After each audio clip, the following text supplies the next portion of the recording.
Buenas tardes, bienvenidos a este Hangout en preparación al curso taller que vamos a realizar el 12 y 13 de agosto. Para nosotros es un gusto tenerlos acá. Vamos a conversar un poco sobre gobierno corporativo, segregación funcional,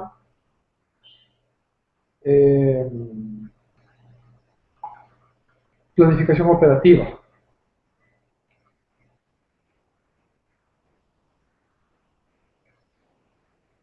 Relacionado todo esto con la administración del riesgo de crédito. Si es que existe alguna inquietud, por favor, o algún problema técnico, por favor no dejen de escribirnos para buscar alguna solución.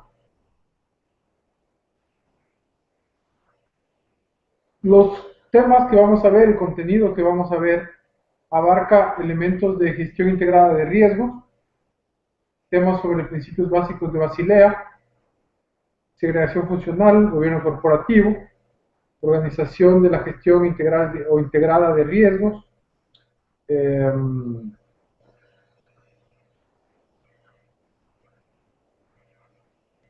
políticas específicas que se deberían desarrollar en relación a la gestión de riesgos, específicamente relacionados al riesgo de crédito, temas sobre interrelación funcional de riesgos, temas sobre la planificación operativa de riesgos,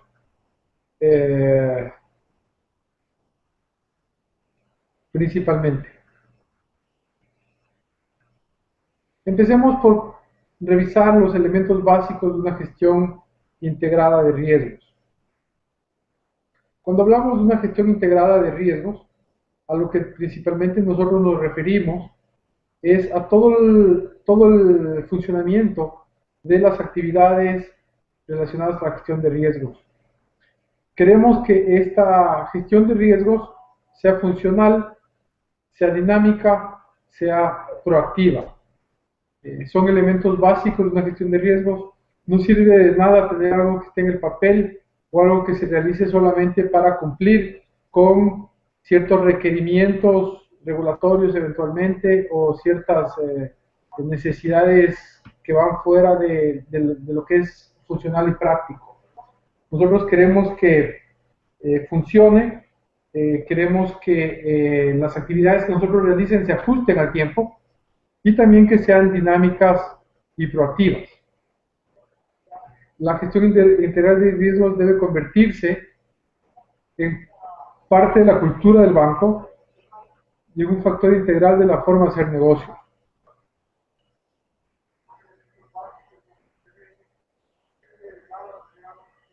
Debe definir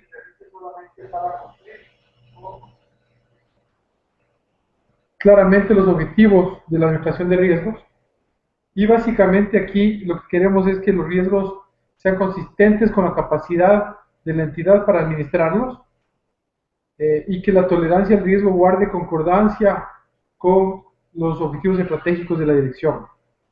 ¿A qué nos referimos con esto? Nos referimos a que cada institución, cada entidad debe hacer su propio andamiaje de gestión de riesgos en base a sus estrategias, a los mercados donde trabaja, a su propia naturaleza, a los recursos que tiene, a sus preferencias en relación a la gestión y a la administración de riesgos.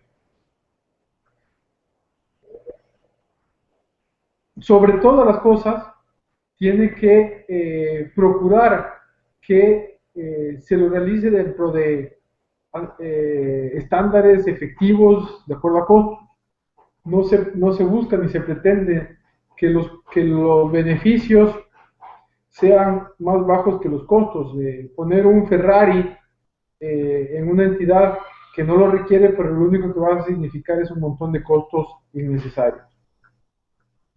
Sobre la funcionalidad y las distintas actividades de gobierno corporativo en la gestión de riesgos y en específico con la gestión de riesgo de crédito, hay una serie de normas, de principios que emitió en su momento el Comité de Basilea. ¿Qué es el Comité de Basilea? El Comité de Basilea es una organización que se creó en el año 75 por 10 países, por los 10 países más importantes en aquella época. Ellos crearon esta entidad que lo que hace es estudiar las mejores prácticas, las mejores actividades posibles para la gestión bancaria en general. El Comité de Basilea adopta ese nombre porque está basado en esa ciudad y trabaja y opera en el Banco de Regulaciones Internacionales, o Banco Internacional de Pagos también se suele llamar. ¿Qué es lo que dice el Comité de Basilea en sus principios de riesgo de crédito? En relación a los principios de riesgo de crédito, el Comité de Basilea presenta 17 recomendaciones que abarcan aspectos de directorio, alta gerencia, productos de crédito, criterios de otorgamiento de crédito, límites, habla sobre el tema de créditos vinculados o independencia, seguimiento, tema de modelos de gestión, en fin, una serie de cosas. Incluye también el rol de la supervisión. Pero específicamente el día de hoy nos vamos a referir a los dos primeros principios de riesgo de crédito emitidos por el Comité de Basilea. El primero dice cuál es la responsabilidad del directorio. Sobre la responsabilidad del directorio dice que es responsabilidad aprobar y periódicamente revisar la estrategia de crédito y las más importantes políticas de riesgo de crédito. Entonces esa es la función principal, básica, que tendría y que debe tener un directorio en una entidad financiera de acuerdo a las recomendaciones de Basilea. Dice también que esa estrategia debe reflejar la tolerancia al riesgo de institución y el nivel de rentabilidad que se espera incurrir en los distintos riesgos de crédito.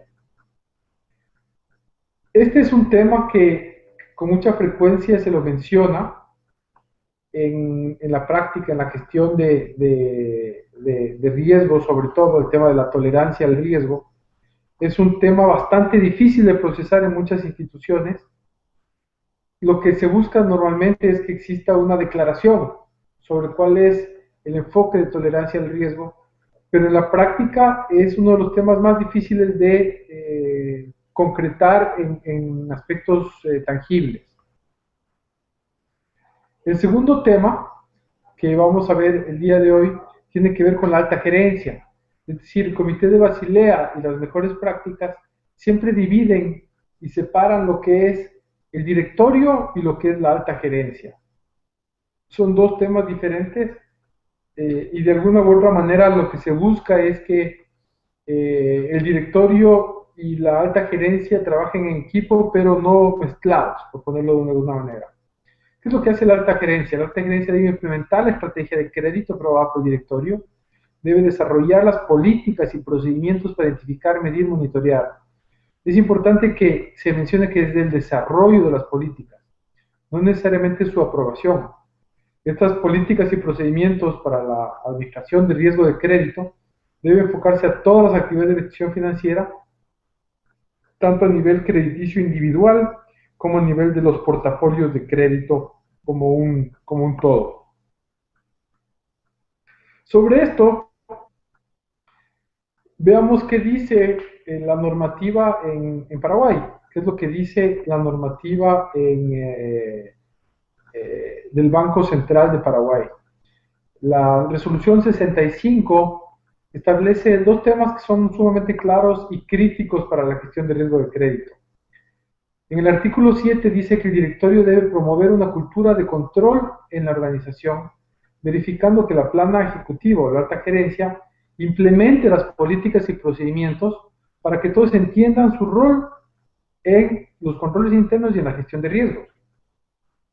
Dice además que para ello el directorio debe aprobar la estructura organizativa de acuerdo a su complejidad, a su tamaño, a su estrategia de negocios, en definitiva al perfil de riesgo de la institución, y hacer que ésta sea conocida por toda la institución. Sobre la estructura para la gestión de riesgos, en este caso estamos hablando el día de hoy del riesgo de crédito, la normativa en Paraguay dice que tiene que haber una separación y equilibrio entre las funciones comerciales y de toma de riesgos versus las funciones de monitoreo y control. Esto es sumamente interesante porque la normativa dice que tiene que existir separación y equilibrio entre lo que hace riesgos, que es definición de políticas, monitoreo, control, y lo que hacen las áreas de negocio, que es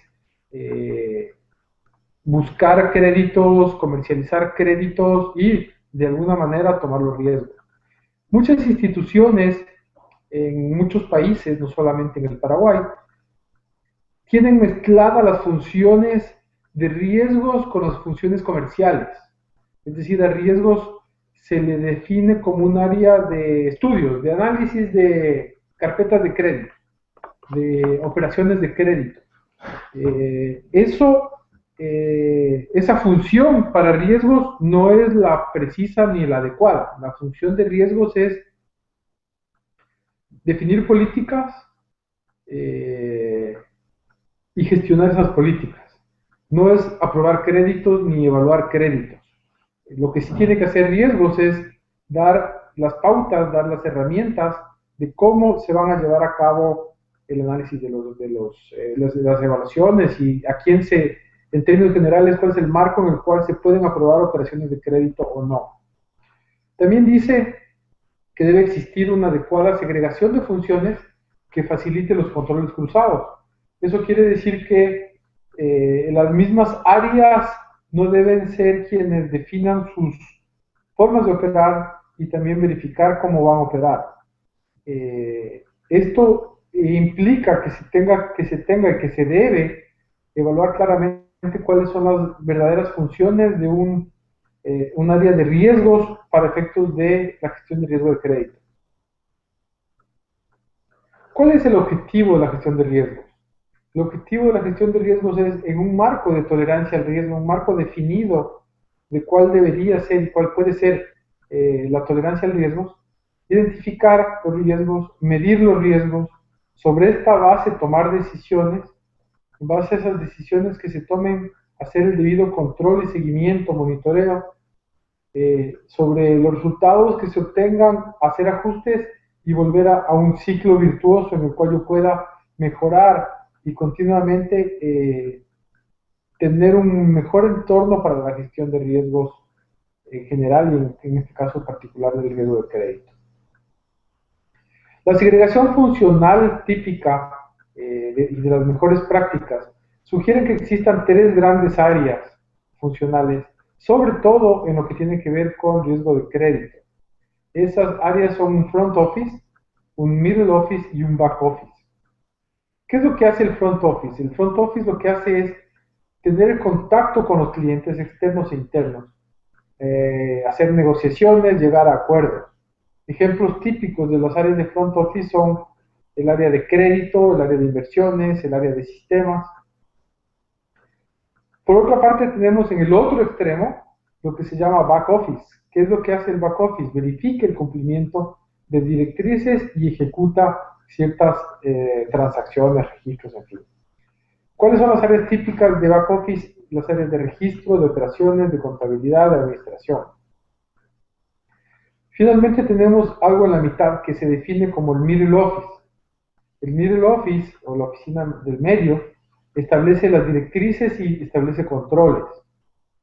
Entonces, el área de riesgos, que es la que estaría dentro del tema del middle office, de la oficina del medio, esa área lo que debe hacer es establecer políticas, establecer directrices y ejercer un control de que lo que ellos hacen, digamos, de que las políticas que están emitiéndose se están cumpliendo adecuadamente. ¿A quién afectan esas políticas? Tanto al front office como al back office. Entonces, en definitiva, el front office tiene funciones muy claras de buscar y realizar negocios. El back office tiene que verificar que efectivamente eso se esté cumpliendo dentro de las normas aprobadas, y el middle office es quien define cuál es el marco en el cual se puede mover todo el mundo de la gestión bancaria. Un tema interesante e importante sobre gobierno corporativo en la gestión de riesgos y en cuanto a la segregación funcional es que estas tres áreas tienen diferentes jefes, por ponerlo de alguna manera. Mientras que el front office y el back office normalmente tienen como jefe a un gerente general, a un CEO, un presidente de institución, un presidente ejecutivo. El back office, el área de riesgos en particular, su jefe no es el gerente de la institución, sino que su jefe suele ser y debe ser un comité de riesgos que es una delegación del directorio. Es decir, el middle office, el área de riesgos, debería tener una línea funcional, una línea de reporte directamente con el directorio. ¿A través de quién? Por lo general, y la mejor práctica es hacerlo a través de un comité de riesgos. Se busca que exista una línea de reporte que sea independiente, se busca que exista, tanto en el comité de riesgos como en la junta directiva, en un directorio, conocimiento y compromiso para asumir la responsabilidad de la gestión de riesgos. Por eso muchas veces es importante que las juntas directivas también tengan una fuerte capacitación en lo que tiene que ver con la gestión de riesgos. Todo esto inicia con comunicar un perfil y grado de tolerancia al riesgo aceptable para poder fijar políticas y límites, porque es difícil, es imposible definir una política si no tenemos claro cuáles son los límites dentro de los cuales nosotros podemos trabajar. Es fundamental que la alta gerencia, el gobierno corporativo, el directorio, el comité de riesgo se involucre en ejercer sus funciones. Y otro tema que es importante es manejar el empoderamiento con responsabilidad. ¿A qué nos referimos al empoderamiento con responsabilidad? Lo que estamos hablando es que el gerente general de una institución, el máximo ejecutivo de una institución, tiene una contraparte que está dada por el comité de riesgo. Entonces, el comité de riesgos y el gerente general en una institución, desde un punto de vista jerárquico, tendrían un nivel más o menos equilibrado. Y por lo tanto, el comité de riesgos y por lo tanto el área de riesgos son áreas que deberían tener una capacidad de definir y de determinar cómo se pueden y cómo no se pueden hacer las cosas dentro de una institución financiera.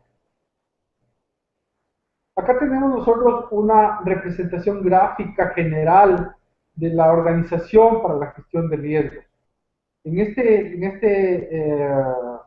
diagrama, que a veces podría parecer un poquito complejo, veamos cuáles son los temas más importantes y fundamentales.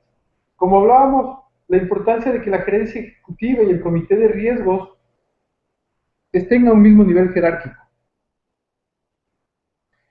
Muchas veces incluso la gerencia ejecutiva tiene un nivel jerárquico equivalente al nivel de riesgos que suele ser un vicepresidente de riesgos o algo por el estilo, que no le reporta a un gerente, sino que le reporta al directorio.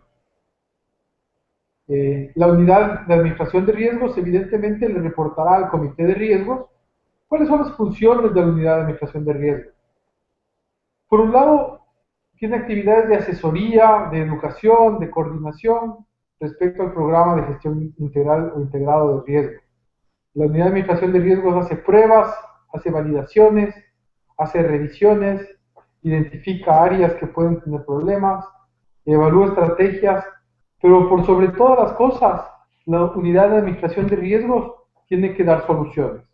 Entonces, si es que tenemos que resumir las funciones de una unidad de administración de riesgos en cuanto a los riesgos de crédito y que también se replica en cualquier tipo de riesgo, las actividades básicas son ser un facilitador, ser un asesor, un coordinador y al mismo tiempo dar soluciones. Esas son las dos principales funciones que debería tener una unidad de administración de riesgo. De esta manera, hacia el comité de riesgo reportará sobre las actividades que realiza y también ayudará a desarrollar las políticas y sugerir acciones que tienen que definirse como políticas institucionales.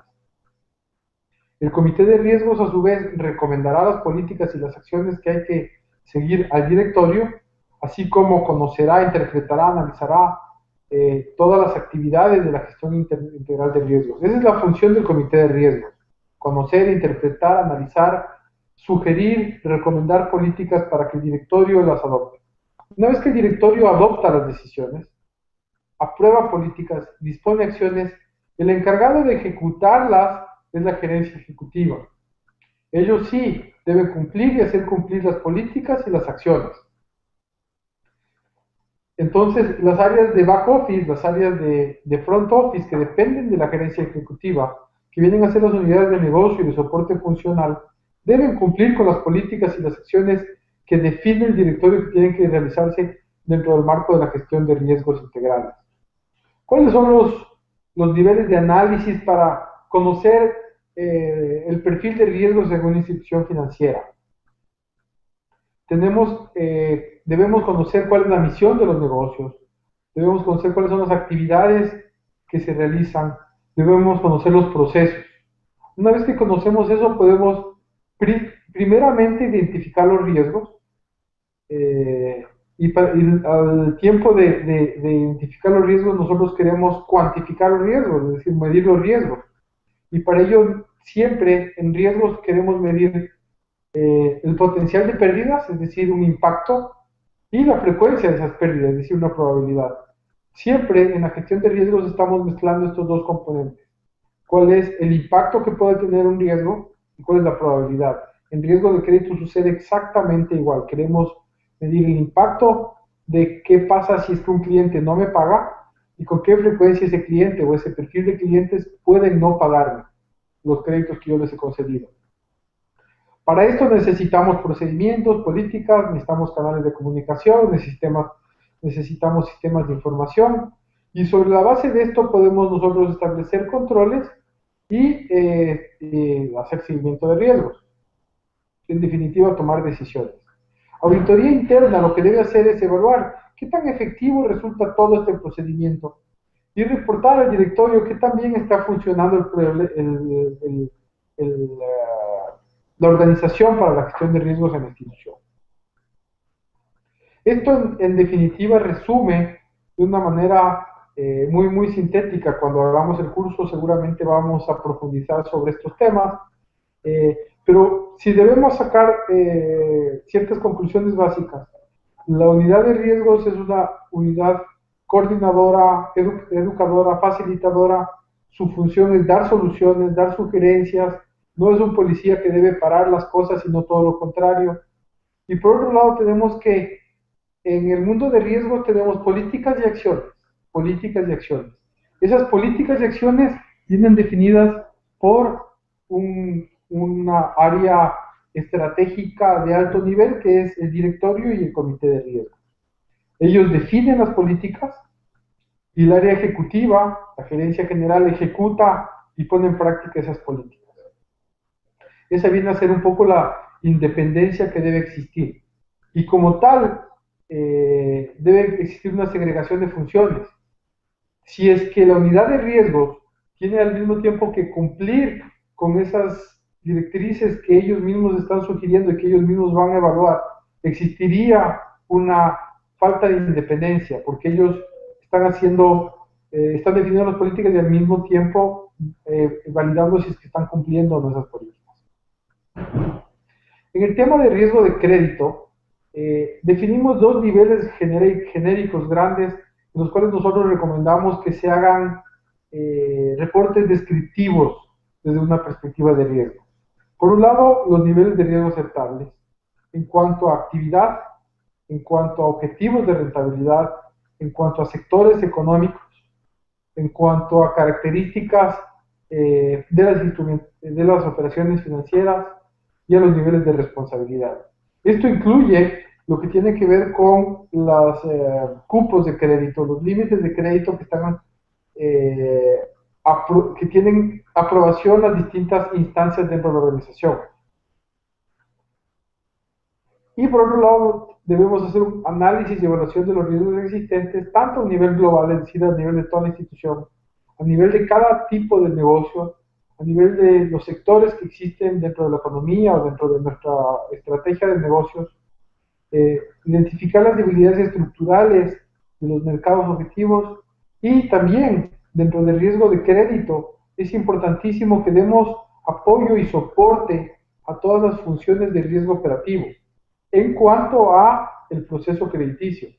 Quienes mejor conocen, quienes mejor deben saber dónde existen posibles contaminaciones de riesgo operativo en el proceso de riesgo de crédito debería ser la propia área de riesgo de crédito. Todo el andamiaje este que nosotros tenemos de la gestión de riesgos, cada entidad, cada área tiene una interrelación con riesgos. Esa interrelación con riesgos nosotros recomendamos que se la mida en función o en base a las funciones de interrelación que definimos acá.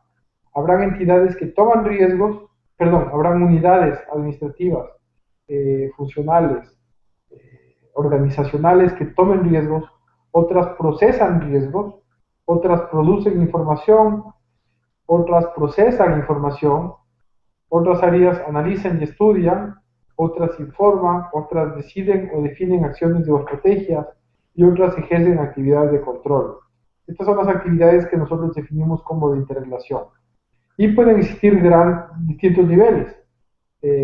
Pueden existir áreas que no toman riesgos o áreas que toman totalmente el nivel de riesgo. En el primer caso decimos que no tiene capacidad de decisión en la toma de riesgos. En este último caso dice que tiene plena capacidad de decisión en la toma de riesgos. Por acá, por ejemplo, tenemos una unidad que analiza o estudia los riesgos, en este caso el riesgo de crédito. Habrán áreas que no analizan ni estudian ninguna información requerida por riesgos. Hay otras áreas que pueden, de forma eventual, analizar información útil y necesaria para la gestión de riesgo de crédito. Otras áreas es posible que analicen y estudien alguna información requerida por riesgo. Otras áreas estudian en su totalidad la información requerida por la área de riesgo. Es decir, existen distintos niveles o grados de interrelación de las áreas en cuanto a el apoyo en la gestión de riesgos. Nuestra recomendación es que esta matriz, que nosotros la llamamos matriz de interrelación, se la detalle y se la levante a nivel de toda la organización. Que cada área funcional sepa cuál es su compromiso y cuál es su perfil en cuanto a la gestión de riesgos en la institución.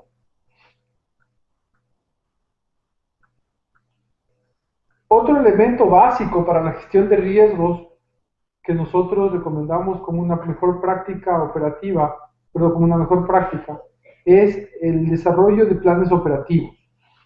¿Quiénes deben tener planes operativos? Tanto la unidad de riesgos como el comité de riesgos tienen que tener un plan operativo. La unidad de riesgos tiene que planificar adecuadamente qué es lo que va a hacer a lo largo de, digamos, un año. Y el comité de riesgos también. El comité de riesgos tiene que saber con qué frecuencia se va a reunir, en cada una de esas reuniones, qué es lo que ellos van a ver obligatoriamente y que por lo tanto en la unidad de riesgos y otras áreas que tienen relación con el comité deben presentar. Y aquí hay dos tipos básicos de propósito de la información o de las acciones que se toman dentro del comité y dentro de la unidad de riesgos. Hay ciertas actividades que son con propósitos informativos y hay otras actividades que son con propósitos decisorios. Es decir, nosotros desarrollamos una metodología para que se la apruebe y desarrollamos ciertos informes y presentamos cierta información para que las áreas correspondientes lo conozcan. Es decir, el comité de riesgos y la junta directiva, el directorio, van a recibir presentaciones, exposiciones, documentación por parte de riesgos, en algunos casos para que estén informados, para que conozcan, y en otros casos para tomar decisiones. ¿Cuáles son las actividades que se presentan a nivel de la área de riesgos y a nivel del comité de riesgos? Vemos temas de capital económico o de previsiones, vemos temas de políticas, vemos temas de procedimientos, vemos temas de nuevos productos y servicios, vemos aspectos metodológicos, de herramientas, de modelos, vemos aspectos de límites, y dentro de esto lo que se tiene que ver con autoridad delegada o facultades de aprobación de crédito en las instituciones, en distintos lugares tienen distintos nombres, pero básicamente es la capacidad que tienen los ejecutivos comerciales para aprobar operaciones de crédito, es decir, para asumir riesgos. Estamos delegando la autoridad de aprobar riesgos a las distintas personas o comités. Se van a presentar reportes o informes por parte de la unidad al comité, a la junta directiva. Hacemos evaluaciones de desempeño. Y esto es importante porque el jefe, en definitiva, de la unidad de riesgos, típicamente debería ser el comité. Y por lo tanto, la unidad de riesgos tiene que rendirle cuentas al comité. Y finalmente tenemos estrategias comunicacionales, que son fundamentales para la gestión de riesgos. ¿Por qué? Porque hablábamos de que una de las funciones de riesgos es educar. Y al educar, lo que nosotros queremos y buscamos es que dentro de la organización exista un plan, una estrategia de comunicación para que las distintas personas y funciones conozcan qué es lo que tienen que hacer y cómo. Estas actividades se evalúan en función de la naturaleza de esa actividad. Por ejemplo, yo puedo tener una nueva política o puedo tener una política que está siendo actualizada o que está siendo sujeta a un seguimiento. Es posible que yo tenga actualizaciones de ciertas metodologías, políticas, decisiones que se habían tomado antes. Es posible que nosotros definamos actividades de control, definamos actividades de mitigación, y hay ciertos temas también, como por ejemplo cuando nosotros recibimos informes, los informes lo que estamos recibiendo es una cuantificación, una medición de los riesgos.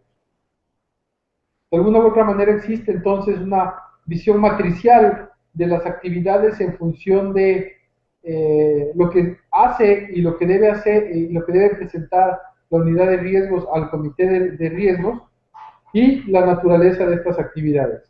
Como resultado de eso, el comité y la junta directiva pueden aprobar, pueden negar, pueden diferir las decisiones, pueden también darse por informados y darse como que depende en cada lugar, en cada institución se lo llama diferente, es decir, el haber conocido, haberse sido informado sobre ciertos temas. Luego tenemos aspectos de seguimiento. Hay temas a los cuales como comité o como junta vamos a querer que se le dé seguimiento. Es decir, nosotros tomamos una decisión y debemos poner fechas en las cuales retomemos los temas para evaluar qué es lo que ha sucedido, qué es lo que ha evolucionado en relación a los temas que están aprobando. Es posible que ciertas presentaciones o ciertas exposiciones que se hagan no son resultado de temas planificados o temas nuevos, sino que de seguimientos de decisiones anteriores. Hay ciertos temas que deben ser informados al directorio y hay ciertos temas que, luego de haber sido procesados por la unidad de riesgos, luego de haber sido procesados por el comité, ameriten ajustes a los manuales de riesgos. Los manuales de riesgos no son nada más y nada menos que el resumen de todo el andamiaje de riesgo, y eso no es algo que es estático, sino que es dinámico. Eso va cambiando en función de las actividades que nosotros desarrollamos y realizamos. Por eso nuestra recomendación es de que el manejo de los manuales de riesgos se lo haga siempre como anexos a un cuerpo central, de tal manera de que esos anexos puedan tener una dinámica de actualización sumamente amplia y ágil. En cuanto al plan, vemos que estos temas que se traten tanto a nivel de la unidad de riesgos como a nivel del comité de riesgos deben estar planificados y deben estar ejecutados con fechas comprometidas. Nosotros al inicio del año deberíamos hacer un plan de trabajo y ese plan de trabajo debe quedar documentado y verificado si es que se ha cumplido en base a las exposiciones que se hagan al comité de riesgos. De esta manera, mediante este plan operativo, podemos gestionar el gobierno corporativo para la gestión de riesgos, en este caso el riesgo de crédito, de una manera muy eficiente y efectiva, organizados y con conocimiento de cuál es el alcance de los temarios que debemos abordar. Les pediría que si es que tienen inquietudes sobre esta presentación, por favor nos escriban para atender inquietudes o preguntas que existan sobre el material que hemos presentado y evidentemente queremos hacer extensiva la invitación a participar en el curso que vamos a hacer, el curso taller que vamos a hacer el 12 y 13 de agosto, que se llama Administración de Riesgo de Crédito, que abarcamos muchos temas sobre el riesgo de crédito. ¿Cuál es el reto? ¿Cuál es la invitación que nosotros hacemos sobre este tema? Que se conviertan ustedes en especialistas, tanto mediante el conocimiento como el saber hacer en la administración del riesgo de crédito. En particular, vamos a hacer talleres prácticos con modelos, al menos sobre temas de scoring, en que vamos a ver ciertas técnicas de calibración, modelación y análisis para la calidad de las variables. Es posible que en unos próximos hangouts tratemos este tema del scoring de una manera muy resumida, porque el tiempo tampoco nos da para mucho más. Vamos a ver el modelo Z de Allman, que es un modelo de rating. El scoring se aplica para créditos masivos, créditos por mayor, digamos, mientras que el modelo Z de Allman se utiliza para créditos comerciales, para grandes empresas e instituciones. Vamos a ver un taller sobre el modelo de cálculo de pérdidas esperadas y no esperadas, aplicando la formulación de Basilea. Y esto básicamente es cuantificar los requerimientos que existen desde una perspectiva de Basilea, tanto de capital como de previsiones. Y también vamos a ver un modelo práctico para determinación de matrices de transición. Esas matrices de transición, al igual que los modelos de scoring y los modelos de Allman, enfocados hacia pérdidas esperadas, hacia probabilidad de incumplimiento, nos permite tener los elementos necesarios para poder hacer los modelos de riesgos internos de gestión. El seminario taller que vamos a dictarlo es el 12 y 13 de agosto, en un horario desde las 8:30 hasta las 17 horas. El local es el local de Best Practices, que queda en Eduardo López Moreira, esquina Piquiatuna. Muchos de ustedes ya conocen a esta institución, a Best Practices, donde hemos realizado ya muchos talleres de trabajo y cursos y seminarios. Se entregarán los materiales y certificados de aprobación. La inversión por estos 2 días de seminario es de $300 por persona, y si son más de 2 personas existe un descuento.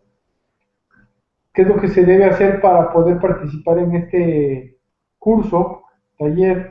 Enviar un correo electrónico a inscripciones@bestpractices.com.py y nos vamos a poner en contacto con ustedes para que puedan participar en este seminario taller.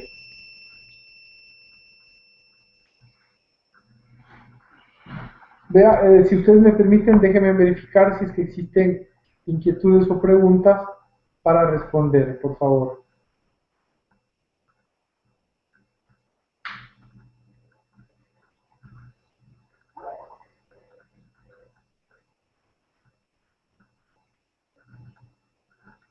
No tenemos inquietudes y preguntas. En todo caso, si ustedes tienen preguntas o inquietudes, pueden comunicarse o escribirme. Mi correo electrónico es jpmoreno@ctc.com.es. Si tienen inquietudes o sugerencias, pues estamos a sus órdenes. Les repito, mi correo electrónico es jpmoreno@ctc.com.es. Les agradezco mucho su participación. Les esperamos en los próximos hangouts y evidentemente en el seminario taller que vamos a desarrollar. Muchas gracias por su atención. Que tengan buenas tardes.